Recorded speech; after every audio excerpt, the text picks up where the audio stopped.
یہ جو میں نے حدیث پڑھی ہے، رسول اللہ صلی اللہ علیہ وسلم نے اس حدیث میں وقت کی قدر کرنے کا ہمیں حکم دیا ہے کہ اپنے ٹائم کی، اپنے وقت کی قدر کرو۔ اس قدر کو سمجھانے کے لیے آپ صلی اللہ علیہ وسلم نے 5 چیزوں کا تذکرہ کیا کہ 5 چیزوں کو 5 چیزوں سے پہلے غنیمت سمجھو۔ شبابک قبل حرمک، فرمایا بڑھاپے سے پہلے جوانی کو غنیمت سمجھو۔ فراغک قبل شغلک، جو فراغت کے ایام ہیں ان کو غنیمت سمجھو، اس سے پہلے کہ مشغولیت بڑھ جائے، بیزی ہو جائیں آپ۔ فقرک غناک قبل فقرک،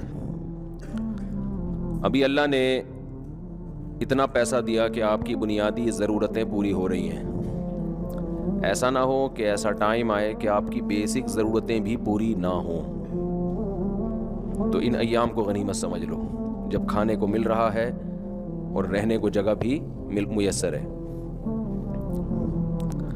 صحتک قبل سقمک، ابھی صحت ہے، چل پھر سکتے ہو، کھا پی سکتے ہو، آرام کر سکتے ہو، بول سکتے ہو، محنت کر سکتے ہو۔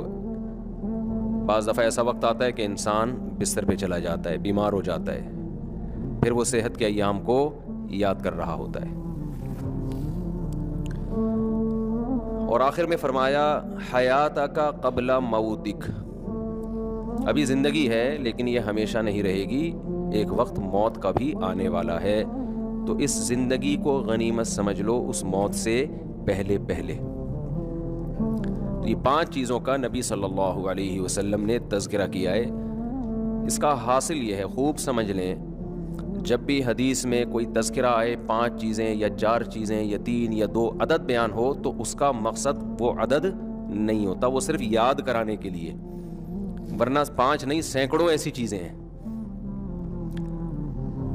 آج نئے نئے مفتی پیدا ہو رہے ہیں نا، جو آپ کو مجتہدین سے ہٹاتے ہیں، تو وہ حدیث پیش کریں گے، دیکھو حدیث میں یہ 3 چیزیں ہیں تو بس 3 ہیں، چوتھی کہاں سے لے آئے، 4 چیزیں ہیں 5ویں کہاں سے لے آئے، 5 چیزوں کا تذکرہ یہ 6ٹھی مفتیوں نے، مولویوں نے خود نکال لی۔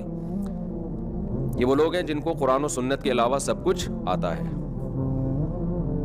طنز کرتے ہیں مولوی ایسے بتا رہے ہیں، مفتی لوگ یہ بتا رہے ہیں۔ اس کی مثال دے کے پھر میں موضوع کی طرف آتا ہوں۔ جیسے نبی صلی اللہ علیہ وسلم نے فرمایا اذا مات ابن آدم انقطع عمله الا من 3، جب انسان کی موت ہو جاتی ہے 3 چیزیں جاری رہتی ہیں اس کے عمل میں سے۔ صدقۃ جاریۃ، جو اس نے صدقہ چھوڑا جو ہمیشہ چلتا رہے گا۔ ولد صالح يدعو له، نیک اولاد جو اس کے لیے دعائیں مانگتی رہے گی۔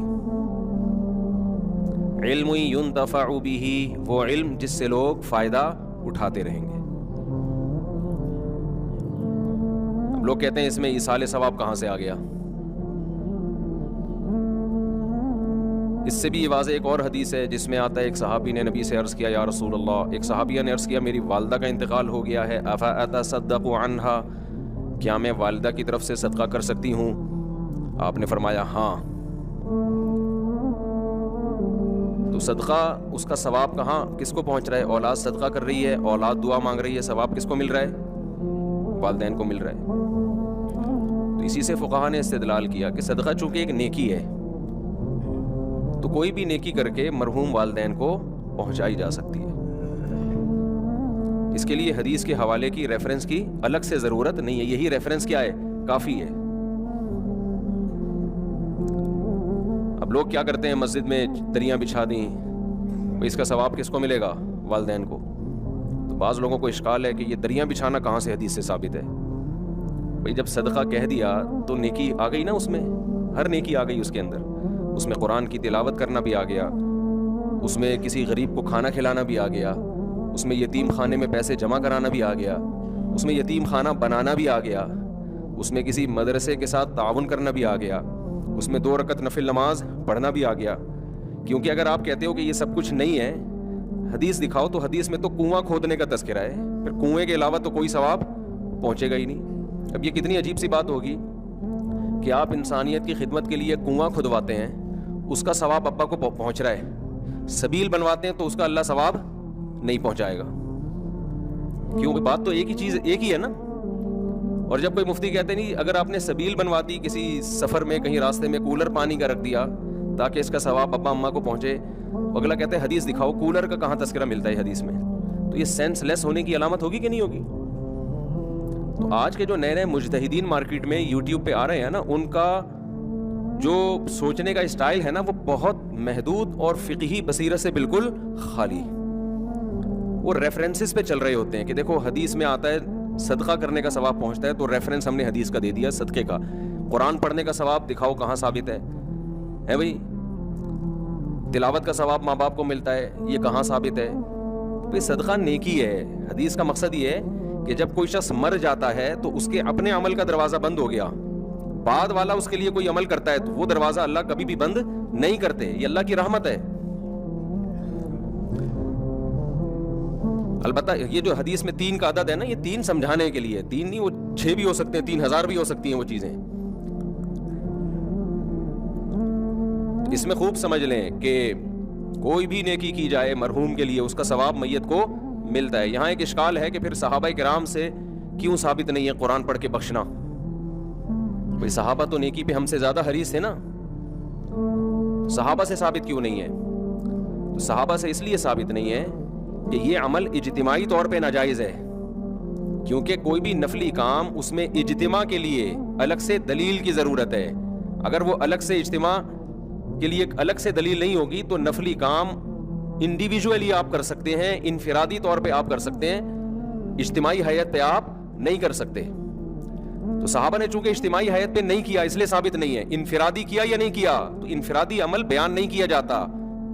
اب کوئی بھی اپنے والد کے لیے کوئی تلاوت کر رہا ہے کہ اللہ اس کا ثواب اس کو پہنچ جائے, تو یہ تو دل کی چیز ہے نا, اس کو کوئی راوی کیسے ہائی لائٹ کرے گا, کیسے اس کو نمایاں کیا جائے گا؟ تو دل کی بات ہے. تو کتنے صحابہ نے نیک اعمال کیے, یہ ثابت ہے کہ انہوں نے فلاں عمل بھی کیا, فلاں عمل بھی کیا, فلاں عمل بھی کیا. اب دل میں کیا نیت تھی, اپنے والدین کو ثواب پہنچانا چاہتے تھے یا نہیں, یہ نیت یہ وہ جانے, اللہ جانے. ایسے تھوڑی ہوتا تھا کہ یہ پنکھا ابا کے ثواب کے لیے لکھتے تھوڑی تھے لوگ, دل میں نیت ہوتی تھی. اس سے یہ بھی پتہ چل گیا کہ قرآن پڑھنا اپنے والدین کے اس کو ثواب پہنچانے کے لیے جائز ہے, لیکن ایصال ثواب کے لیے قرآن خوانی جائز نہیں ہے. سمجھتے ہیں کہ نہیں سمجھتے؟ There are 2 types of قرآن خوانی.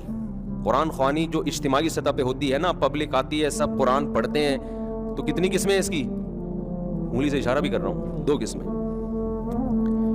بلکہ ہم 3 قسمیں بنا لیتے ہیں. اجتماعی حیات میں قرآن جو پڑھا جاتا ہے, سب لوگ اکٹھے ہو کے پڑھتے ہیں, اس کی 3 قسمیں ہیں. ایک قسم تو یہ مرحوم کے ثواب کے لیے, ہمارے ابا کا انتقال ہو گیا, تمام حضرات سے گزارش ہے ہمارے گھر تشریف لائیں, آج قرآن خوانی ہوگی. یہ عمل بدعت ہے, ناجائز ہے, کیونکہ اس طرح اجتماعی حیات پہ قرآن پڑھنا بطور عبادت کے پڑھا جا رہا ہے ثواب پہنچانے کے لیے, اور نفلی کام میں عبادت اجتماعی سطح پہ جب آپ کرتے ہیں اس کے لیے الگ سے قرآن و سنت میں دلیل کی ہمیں ضرورت ہے.